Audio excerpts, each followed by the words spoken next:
8 de la mañana y 41 minutos. Ustedes recuerdan que hace pocas horas atrás realmente dimos una noticia que tenía que ver con un nuevo tope salarial para acceder a planes de vivienda, con el objetivo de que obviamente más personas pudieran ser los potenciales beneficiarios de estos planes. Y bueno, qué mejor que saber quiénes son los que ahora pueden ingresar como potenciales beneficiarios y dialogar con el director de vivienda del Ministerio de Vivienda, Ordenamiento Territorial y Medio Ambiente, Salvador Esqueloto, a quien estamos recibiendo en esta mañana de Arriba Gente. Buenos días, bienvenido, ¿cómo le va? Buenos días, ¿qué tal? Bueno, muy bien, muy bien. Una muy buena noticia para mucha gente que estaba esperando de alguna manera estas modificaciones que hacen ingresar a muchos potenciales beneficiarios de estos planes de vivienda. ¿Qué es exactamente lo que se ha variado en esos topes que permite ahora que otras personas puedan pensar en esta solución habitacional? Bueno, se ha variado una escala de ingresos líquidos máximos.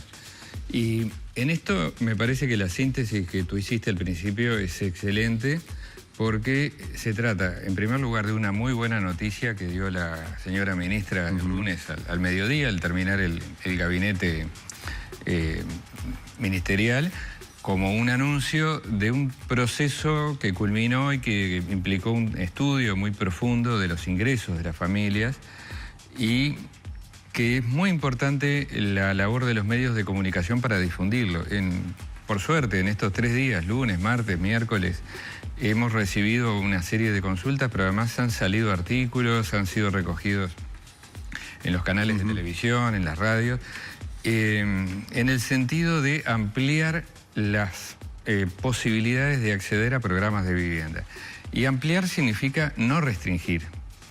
En algunos comentarios que he visto en los foros, hay gente que ha interpretado exactamente lo contrario, es decir, se ha sorprendido y dice, bueno, pero ¿qué trabajador llega a estos niveles de ingresos?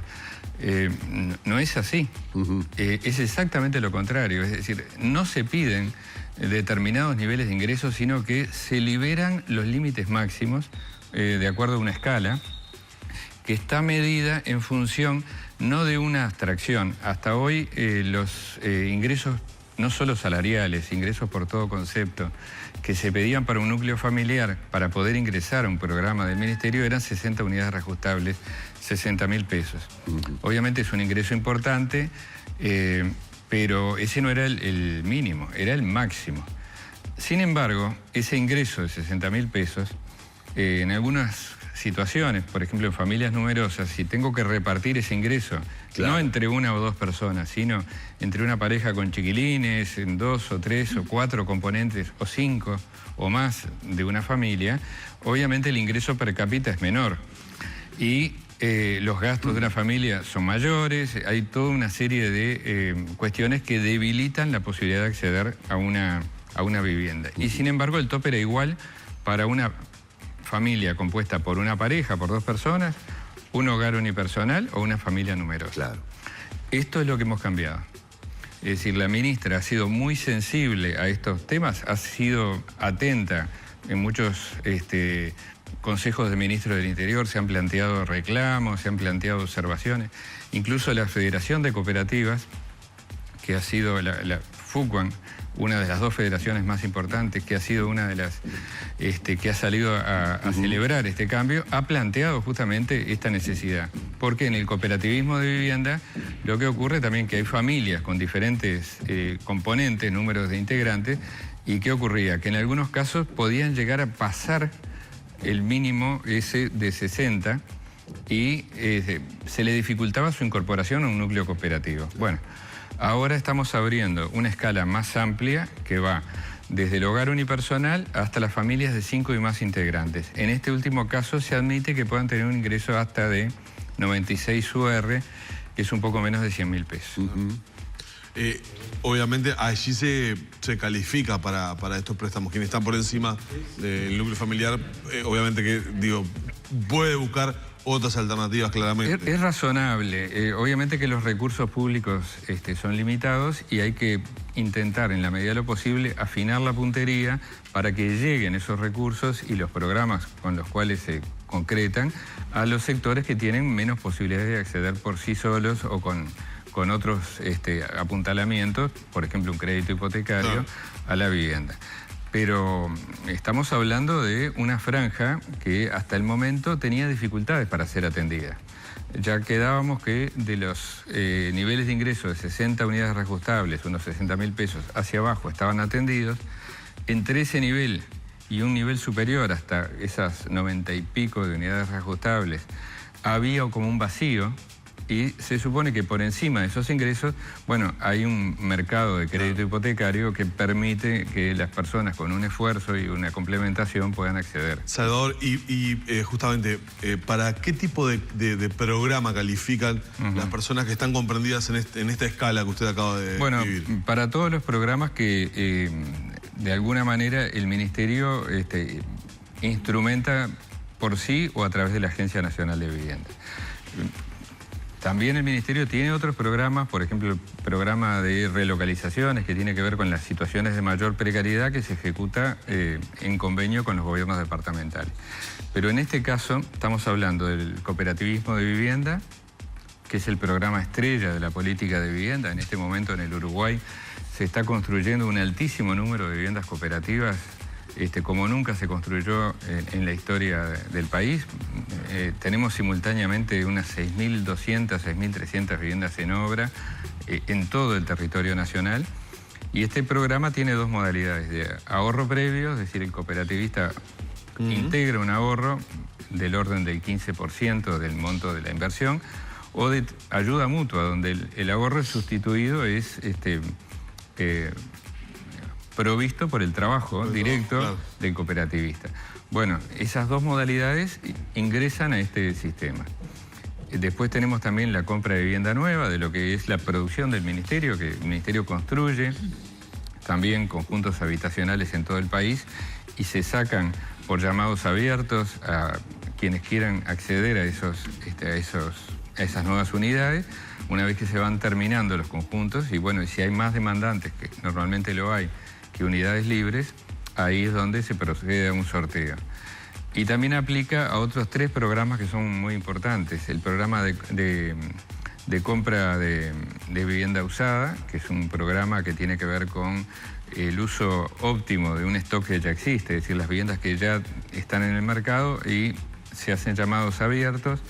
Las personas reciben justamente un cupo para poder acceder a ese programa y buscan viviendas en el mercado.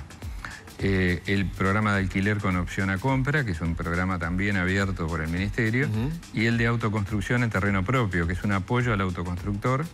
Ahí también estamos abriendo justamente un poco el espectro para que una familia pueda autoconstruir con apoyo del Ministerio, con apoyo técnico.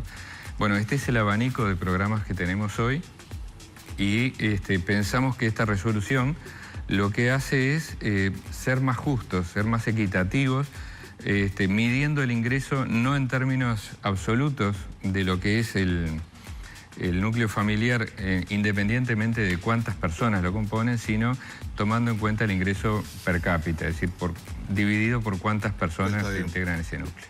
¿Qué podríamos decir después de tantos años con respecto a esa brecha casi, yo diría, cultural que hemos tenido entre quienes quieren tener una casa y no pueden acceder? Es decir, ¿qué ha cambiado en todos estos años tomando en cuenta esto que acaba de decir?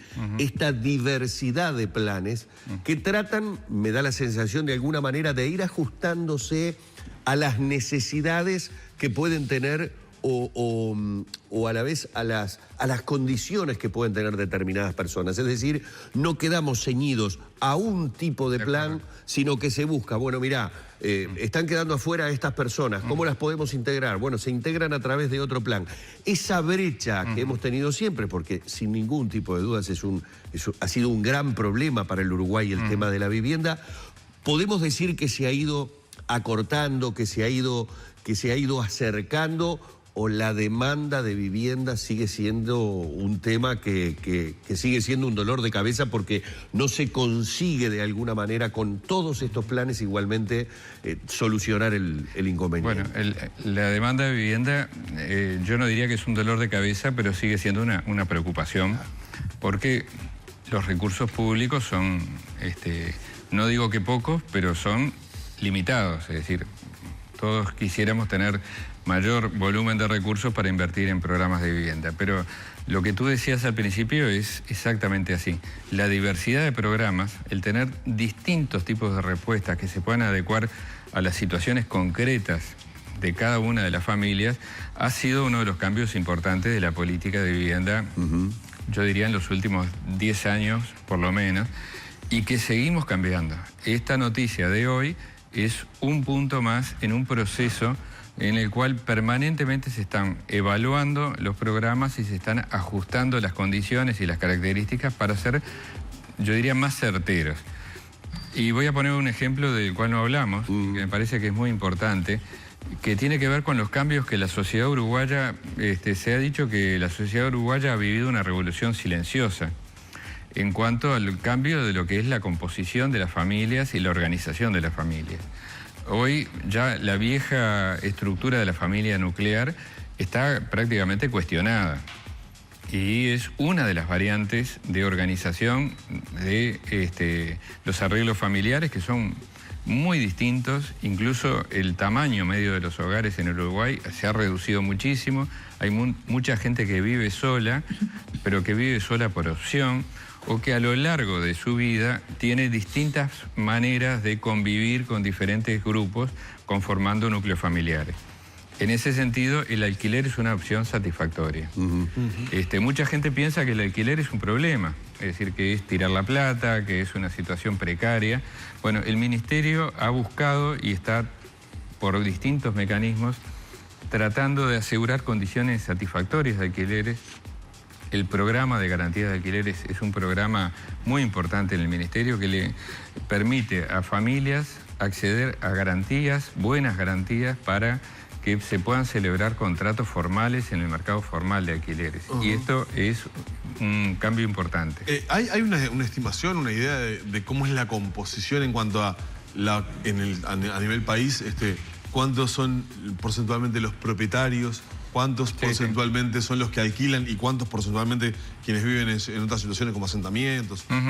¿Cómo está esa distribución? Todos esos datos están. Está la información más sólida, más dura, es la que obtuvimos del Censo de Población y Vivienda del año 2011, pero tenemos la encuesta continua de hogares, que obviamente es una muestra, y esa encuesta, cuando uno la baja a localidades del interior o a departamentos, ya no tiene un nivel de precisión tan exacto como el que da el censo. En Montevideo sí se puede visualizar. Ahí lo que podemos ver es que el tema del alquiler ha venido ganando terreno. Cada vez hay más gente alquilando. Hay cada vez más gente alquilando. No estamos en las proporciones que, por ejemplo, se dan en algunos países europeos, donde la proporción es exactamente inversa. Hay mucho más arrendamiento que propiedad. El Uruguay sigue siendo, en términos relativos, más un país de propietarios que de inquilinos, pero lo que es importante es que este cambio social y cultural ha abierto otras opciones.